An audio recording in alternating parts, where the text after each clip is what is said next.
So I'm 17 years old, and what I want to talk to you guys about today is the idea of self-confidence. And now you might be thinking, wait, hold on a second. Teenagers aren't supposed to have that. And you're right, many of us don't, even adults. But what I want to share with you today is how I developed self-confidence in the midst of being a teenager and the obstacles I overcame.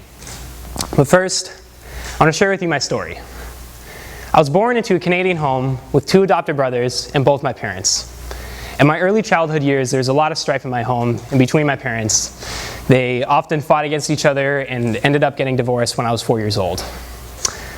Both my parents got remarried after this time, but as my older brothers and my baby sister and myself grew up, there's still a lot of strife in our house. My brothers often fought with my mother. There's a lot of issues between drugs, drug dealing, and other problems throughout their school. I became a very closed-off individual with a lot of insecurities. 10 years after my mom and stepdad's wedding, my stepdad was diagnosed with stage 4 inoperable brain cancer. He had 2 tumors the size of fists in his head, and the radiation treatment suggested by the doctors posed a major risk of further brain damage. My stepdad Greg ended up passing away this last January, 6 months after his diagnosis. So, why do I share with you my story? And what has it got to do with self-confidence? Well, know that I don't tell you my story as a means of a pity party. I don't need that. It's simply my story. But what I want to share with you is how I developed self-confidence in the midst of my life and through my turmoil. It was in middle school when I was the most insecure of myself, and just my image consumed me. I was obsessed with my popularity and likability. I was determined to build up my confidence off of what other people thought of me. The irony in it was that it was completely false. But when I was 14, I had an epiphany of the obstacle I had created in front of me and how I could change it. And that's what I want to share with you today, the 5 steps I took to develop self-confidence. So, what does it look like to be confident? Well, first, find yourself. And this looks differently for a lot of different people, but it's a critical aspect in developing any sort of confidence for yourself. After all, how can you place confidence in you if you don't know who you truly are? So, spend time alone in thought. Figure out what it is that you like and dislike. What is it that you're passionate about? What do you want to do? And discover your talents. And yes, you have talents. Don't say that you don't. You simply need to find them if you haven't done that already. And this looks differently for different people. For myself, I found my talents in the midst of our school's musical. It was The Wizard of Oz. I was super hesitant of trying out for it at first, but I ended up auditioning and landed one of the lead roles as Tin Man. Then I went and sang and danced on a stage, and he was super manly, but the thing that it did was it planted a seed of confidence in me that showed me that I was good at something, and that I could do something. You need to find yourself as well because you need to stay true to yourself. Figure out what it is that you will accept as right and wrong, and establish the barriers around you of what you will do and what you won't do. I remember sneaking out to a party when I was younger, and this is one of those parties that you don't really want your parents to find out. Hi, Mom.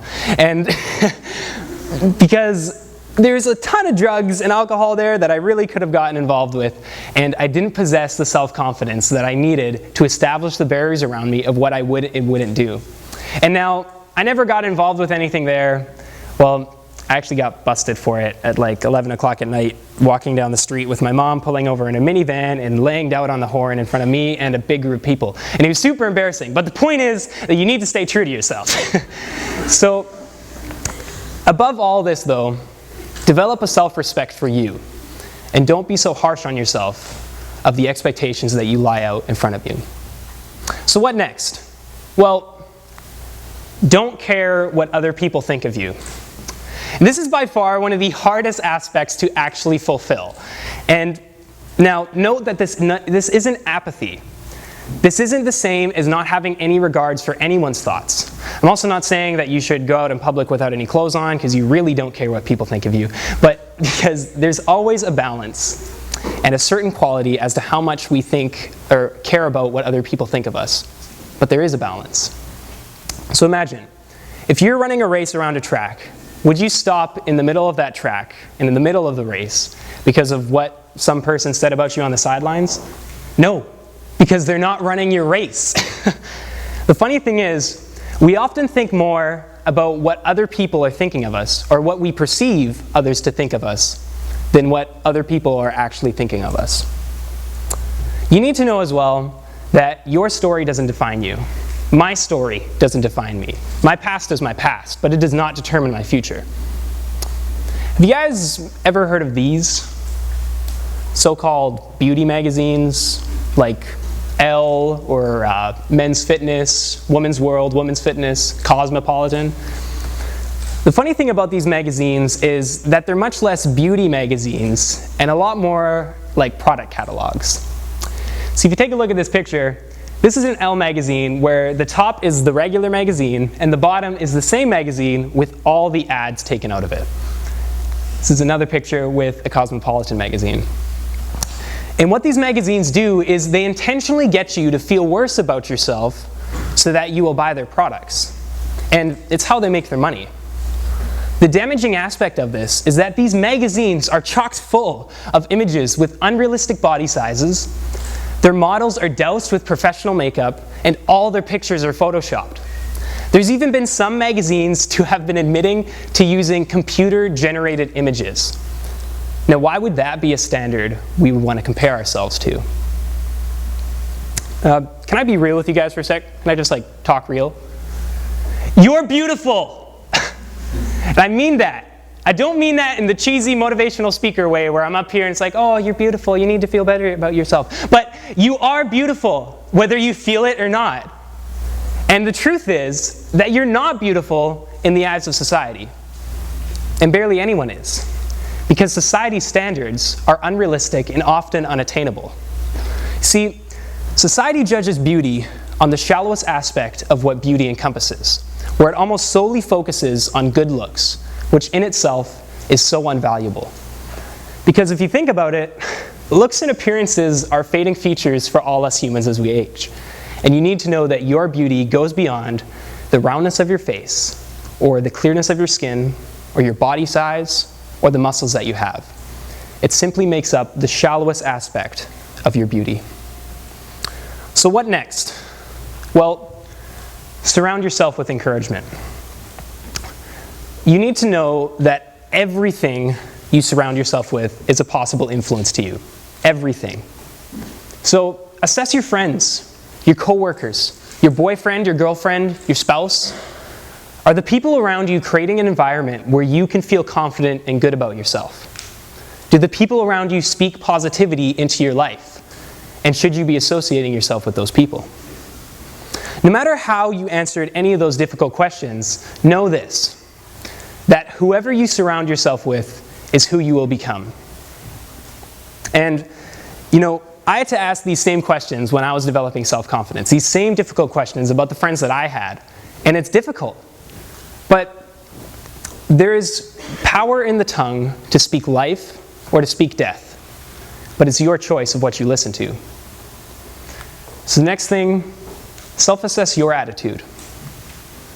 You will always be your greatest obstacle. You always will. You are the captain of your ship, and you determine which direction your life is headed. And I think back of who I was and what I did, and the opportunities that I threw out the window while I was insecure, and the obstacles that I willingly placed in front of me. And I had to assess my attitude, and the regrets that I had, and had to pull off the chains that I had hanging around my neck. So evaluate yourself. What negative thoughts do you have of yourself, and especially of others? See, this comes in many different ways, but often it can come in the form of unforgiveness. And the funny thing about unforgiveness is this. Your unforgiveness will burden you more than it burdens the person who you're not willing to forgive.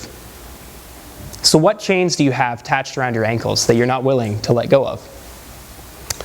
You also need to believe in yourself. Wait, hold on, let me say it again. You need to believe in yourself. You have the power to do whatever it is that you set your mind to. And it is only you who can determine the path that your life will take. And finally, ask yourself this question. Are you creating an environment where your friends can feel confident and good about themselves? Are you speaking positivity and life into other people's lives? After all, encouragement breeds encouragement. Again, there is power in the tongue to speak life or to speak death. What do you choose to speak? And the last point is be humble. And this is a step which is to not be forgotten. It's also the step which is extremely difficult to maintain, something that I struggle with all the time, where I have to continually strive to humble myself. But what it really comes down to is this. Self-confidence that is rooted in other people's opinions and beliefs is much less self-confidence and more insecurity. And you're right back to where you started.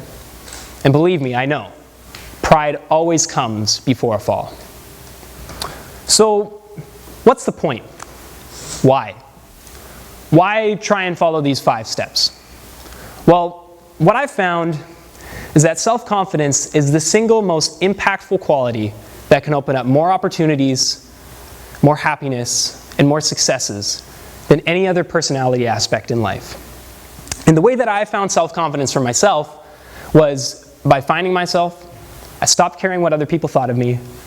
I surrounded myself with encouragement, self-assess my attitude, and continually strive to be humble. But if there's anything that I want you to take away from this today, it's this. The crippling pressures that we face in our society on a daily basis leave us in a state of stress and unacceptance, where we can no longer appreciate, see, or believe the capability in ourselves. There's no magic button to confidence. And even I can't guarantee that the steps that I've described here can undoubtedly bring you self-confidence. But they can sure help if you choose to utilize them. Now, imagine this. You're ready. You're prepared.